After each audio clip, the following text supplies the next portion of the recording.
Yeah, my God, holy diver. Okay, so today on the show we have the amazing and legendary Paul Gilbert. Guys, Mr. Big, Racer X, and of course his solo career, which is amazing. I'm impressed. Welcome to the Beauty and the Beast, Paul. I'm so glad you're here. How are you? I'm doing great. Thanks for having me on your show. Well, as I said, super glad about it. Your career is so prolific and so long that I really don't know where to start. But I think it's a good point, probably, to go straight out to your latest album, the new album, Dio album. Man, Right. let me tell you, I've been listening to it. I am completely impressed. I'm a Dio fan as well. So for me, it's like two pleasures, okay? On the one hand, I'm enjoying, Dio songs, but on the other hand, your magical guitar, exquisite guitar parts everywhere. So, man, is this kind of a tribute to Dio? And how did you come up with the idea?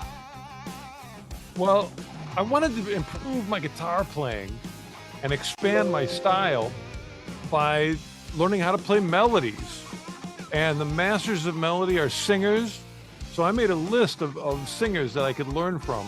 The first name that I wrote down was Ronnie James Dio. And I started actually by teaching my students at my school.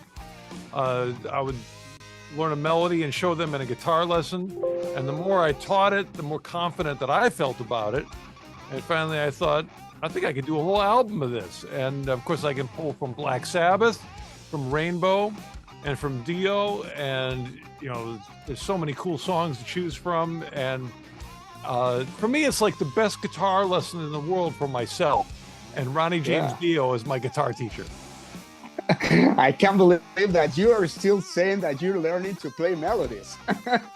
Well, melody, it seems simple because it's not as fast as like a shred lick, but in a way, the slower that you play, the more naked you are. The more you can hear the details, and if those details are good, then it's wonderful. But if you don't have those details under control, then you've got something to work on.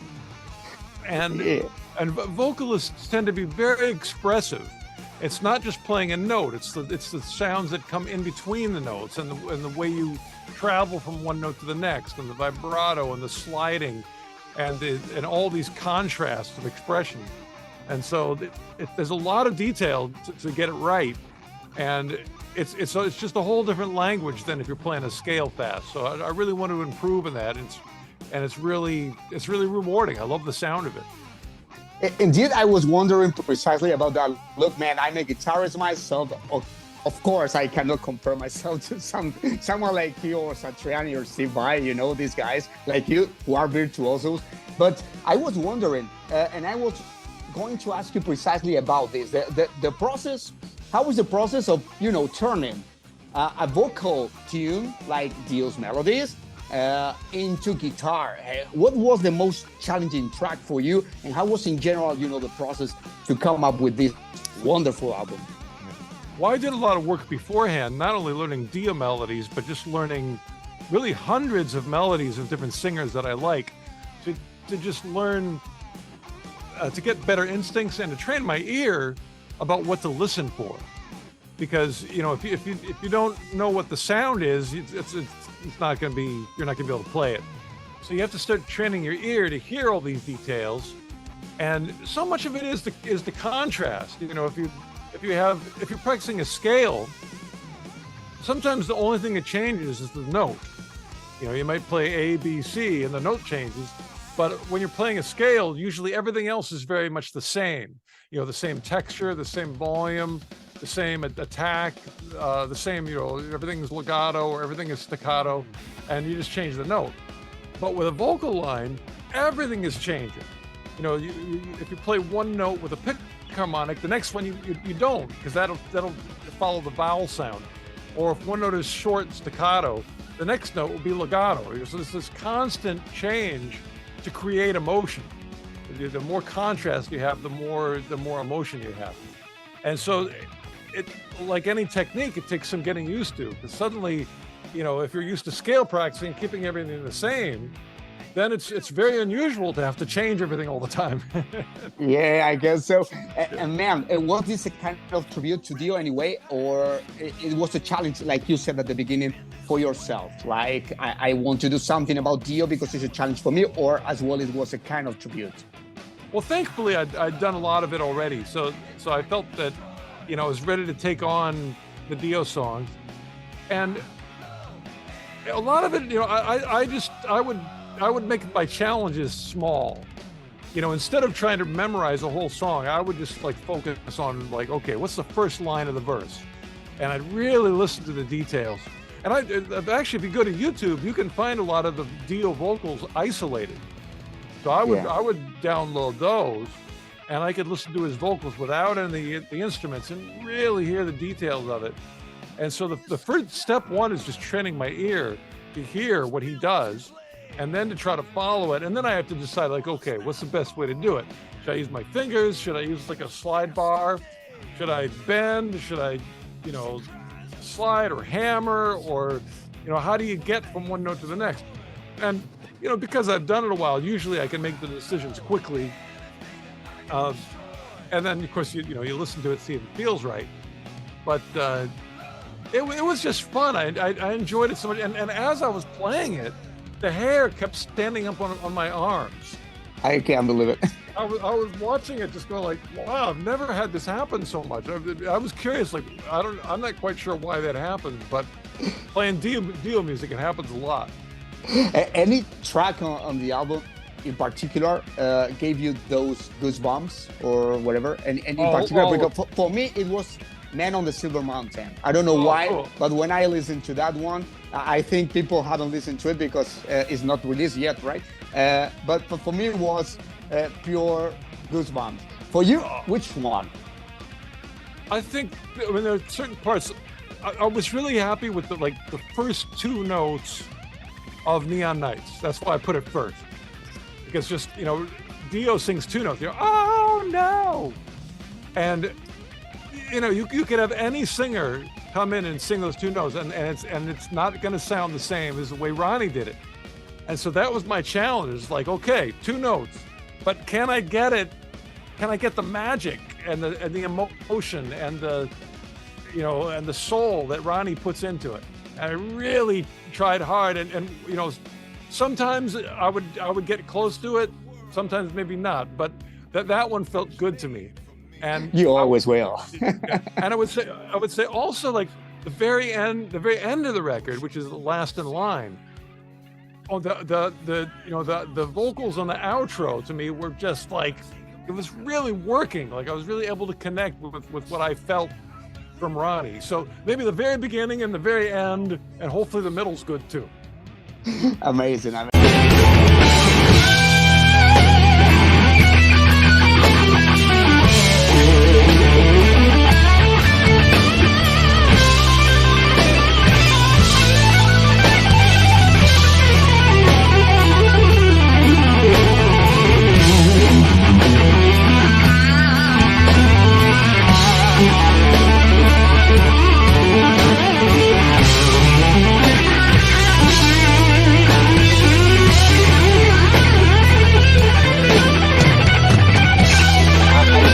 By the way, when is the full album being released? When is gonna be released? Oh, the entire album is released on April 7th. Okay. I think people will be looking forward to it. So I really recommend to the fellows listening to us and watching our program, listen to this one. You're gonna just super like it. So good. Right on. Thank you. By the way, touring, are you considering touring with this album, presenting it? I guess in US, you're gonna be touring for sure. I don't know if Europe, Spain in particular, we are based in Spain, so I'm interested too. And if so, let us know about, the show is gonna be like covering the full album, or you're gonna be including more stuff, or can you give us some clues about it? Oh, yeah, we're gonna start doing a Mr. Big Finish tour. It starts off in Asia and Japan in the summertime, and then we're going to take a break and possibly do some recording, and then start up again in 2024 and try to just play it everywhere else. I think one of the main things that's we're going to try to do is the entire Lean Into It record, which, you know, I mean, I love all the Mr. Big records, but Lean Into It's really a special record for me. And so I'm really excited about playing that entire record. We've never done that before. And also we've got Nick DiVirgilio on drums, who you may have heard from Spock's Beard. And man, I got to jam with Nick about a year ago, and I just felt like, man, he's the perfect drummer to fill the shoes of Pat Torby. Like he's just got such a good groove, amazing technique that he uses tastefully, and he's a great singer.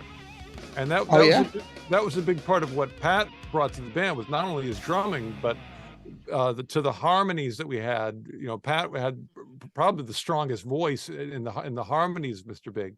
So you know, to have Nick's really strong lead vocal voice in the band as well, it's going to be extremely helpful. Okay, we were talking about Mr. Big, and look, you can hear the song. What's my favorite of all time. So you mentioned this. How came, guys, that you decided to reunite, come back, and doing this? Because you're gonna make us so happy. I mean, all the fans. How did you decide this? How was everything? Well, it had been a while, and you know, I think every year our manager kind of brings up the idea, and we start thinking about it. And especially after COVID is over and, you know, the world's opening up again, it just seemed like a good time to just, you know, put all our energy into it and really do it right one last time. Yeah. Well, I think it's a very good decision. We are crazy about it. I guess, let me ask you this one. You know if you are coming to Spain with Mr. Big, or you don't know yet? Well, we don't have any specific dates booked yet, but again, that'll be more in 2024, and certainly we've had amazing shows in Spain every time we've come there, so I think it's a good possibility. Okay, I am looking forward to it, and probably, all my fellows here are looking forward to it, so it would be wonderful. Right. Okay, just amazing. What else? I would like to ask you about something. I'm very curious about your guitar lessons. I've seen on your webpage. They must be just amazing, but how can someone be your student, or in other words, having you as a teacher? I guess they are videos or whatever. Let us know, share with us. Yeah, the way it works, the company's called Artist Works, and they sort of set up the school for me. And the way it works is once you sign up, you can send in a video of yourself playing, and I listen to it, and then I make a custom guitar lesson based on what I heard. And that's the best thing, like, you know, because it gives me ideas that I never would have had otherwise, and because I can listen to you, the player, and then I can go like, oh, I can see what you need, I can see what would be helpful, or I can see like what kind of style you have and what you might like and get excited about. So I put those together, come up with a custom lesson, and then those two videos, you know, the student answering the question and me with the answer, those get put on the site, and of course the student can watch it, but everybody else can too. So like all those lessons get stored on the site, and there's already, I've done about 13,000 of those already. So yeah, you know, even if you don't want to like submit your own lesson, you know, you can just search, you know, if you type in picking, you know, 2,000 lessons will come up, you know, that I've done already. So, you know, there's a lot of great stuff there already, but I do, you know, almost every day I'm putting new lessons on there. And I just, you know, it's so much better because I can listen to the students. That's the best part. Oh my God, I didn't know that part. I just figured out you were like coming up with lessons, and that was all. But I'm impressed that you are really listening, to your students. So this is so custom. I'm impressed. I'm impressed. Well, it's much easier for me to do it that way because it gives me something to focus on. Like if I only did my own lessons, then I would be like only sort of doing like the things that I'm interested in, which is fairly small. But because I can listen to the student, it makes it so much wider, and it really opens up my world, and I'm really thankful for that experience. You know, it's very inspiring. I love hearing everybody. I love to hear, hearing this, because it's like it makes you are so, to me, you are so big but you sound so humble that I love it. I love it, and so close to you. So I'm really curious about that because, I can guess that many students are just glad that they are learning a lot from you. Because, well, Well, who I think else? when, I mean, I really enjoy learning and I enjoy taking things apart, and that mindset. You don't want to, if you start thinking, well, I know everything, I don't need to improve. That's not going to help you learn. But there is like, before I go on stage, that's when I have to change my mindset, and I have to tell myself, I am the greatest thing in the world, and I'm going to show everybody out there this shining, fantastic thing that I've got. So it's really, when you perform, you have to change your belief system. You have to, and of course, I know that's not true, but I still have to kind of have to believe it for that hour and a half that I'm on stage, because that makes the performance better. And then I get back off stage and then I go like, okay, back to learning mode. I want to. I love it. I love it because for me, it's not only 1 hour and a half. You are a genius. You are a genius. You are a guitar god to me and to many, many people, millions of people around the world. But I like your attitude, because learning, I agree on something. People, we are constantly learning, even the best of a kind. They are always learning. So I love to hear this from you precisely because, well, it demonstrates that we are in an eternal process of learning. So thank you for saying this. You're welcome. Well, something else, Paul, someone like you, in addition to guitar, what do you like? I would like to know about, Paul, the person. What is Paul like? Your hobbies, your ideas, if you have any hobbies, because I don't know if you have time on top of the guitar. I'm curious about it. Well, I'm married and I have a son, so I waited a long time before I became a parent, and my boy's about 8 years old now, and so that's a big part of how I spend my time. I try to be a good dad and spend time with my boy, and I teach him guitar a little bit, which is challenging because he doesn't want to play guitar. That's not his favorite thing to do, but. But it's something I can give him. So I try to, I'll tell him, okay, if you play 20 songs, I'll get you a toy. You know why I'm laughing? Because I have 2 kids and I'm trying the same with them, but it's not working either. I mean, they are not interested. Sorry, go on. But I was laughing because it's happening the same to me. Well, the way that I do it is, we'll go on Amazon and find a toy that he wants. And I'll say, I'll get you that toy, but you have to play like 20 songs. And then we'll make a piece of paper with 20 squares. And every time he plays the song, he just checks off the box. And now, he's 8 years old, so his hands are small.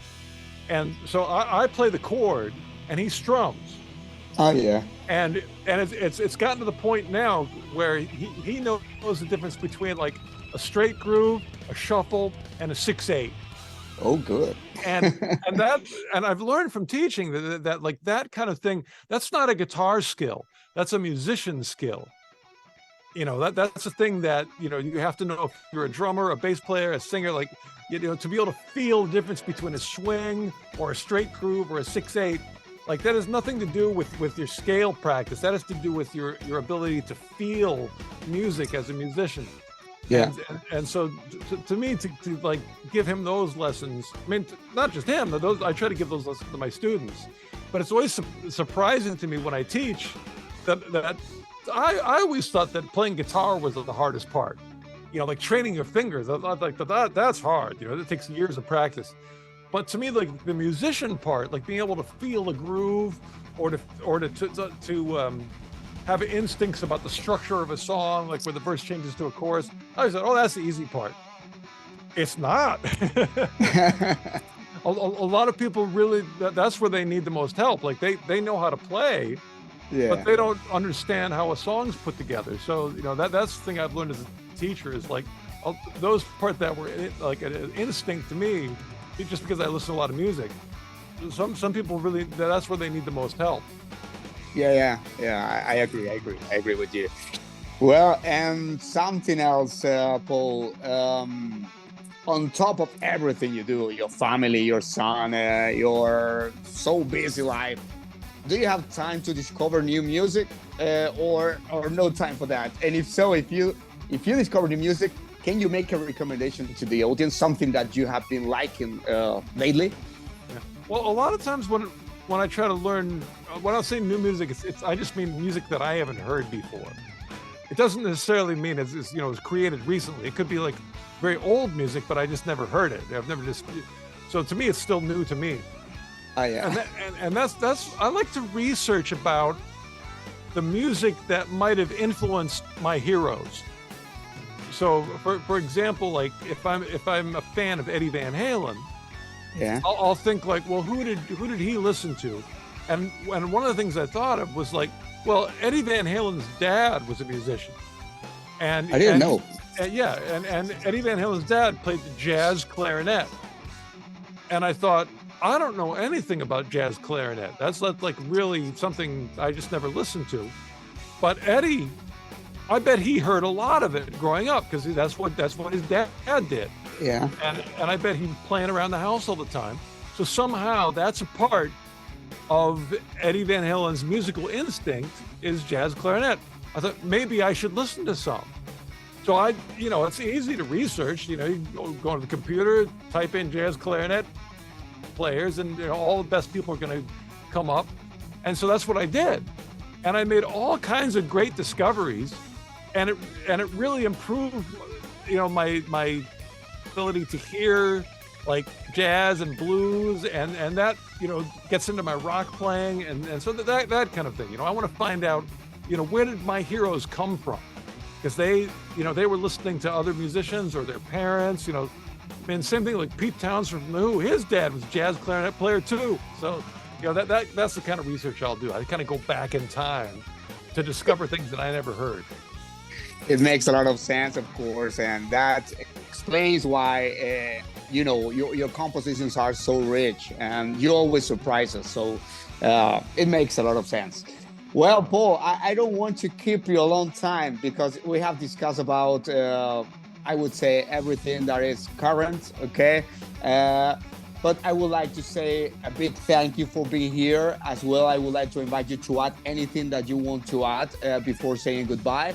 But before, let me say thank you very much for being here. You are a great person too. So I'm super glad that you were here with us. Thank you. Well, thank you so much. Well, definitely, if you're a guitar player, check out my school at Artist Works. I just assume everybody's already a fan of Ronnie James Dio, but if for some reason you're not familiar with him, I hope my record might inspire you to check out Ronnie's music, and definitely one of the best heavy metal singers of all time. Yeah. And also, I hope you can check out the upcoming Mr. Big tour.